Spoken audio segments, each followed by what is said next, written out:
চাই। আমরা ওই কিছু তো 16 তারিখে দেখা করবো মাথার চোটে সবকিছু কি করবো এটা আমাদের ডাইরেক্টলি বলতো যে আমার কি করবো ওই মায়ের কি আছে আমি এত কিছু জানি না কিছু চাই না। আমি যদি ওরা চাই ওই কি করবো না করবো আমি কিছু জানি না, এটা ওর উপরে ডিপেন্ড করে সবটাই। আমি খালি ওরা চাই কাকা বিশ্বাস করে না আমি এখানে আমি এখান থেকে কোথাও যাবো না। দাদি আছে ফুফি আছে কি বলতাম যে ম্যাডাম কি করবো না করবো আমার মানুষ নষ্ট করছে কি লিখা আমার ফ্যামিলি যদি না জানতো তাহলে আমি ওর সাইডে দিতাম। আমার নাম তিশা, আমার বাসা হচ্ছে ডাউরি। আর আমি এখানে মূলত আসছি রাসেলের জন্য, কারণ সে আমার সাথে কথা বলছে, বাট আমার বলছে বিদার যাওয়ার নাম বলে এখানে সে বিয়ে করতেছে। আমি মূলত আর কিছু না, আমার একটাই দাবি, আমি ওরে চাই। যদি না পাই তাহলে আমি এখানে বিষ খাবো, এতটুকুই।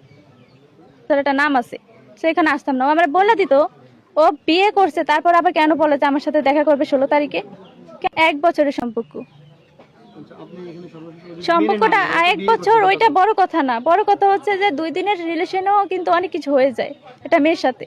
সো আমার সাথে ওই ঘটনাটাই ঘটছে। আমি অন্ধের মতো বিশ্বাস করছি তাকে, এখনো বিশ্বাস করি যে সে আমাকে বিয়ে করবে, এতটুকু। তার সাথে হয়েছে, আমরা একই হোটেলে ছিলাম ঢাকা। যে সম্পর্ক ওর সাথে আমার শুধু ঢাকাই হয়েছে,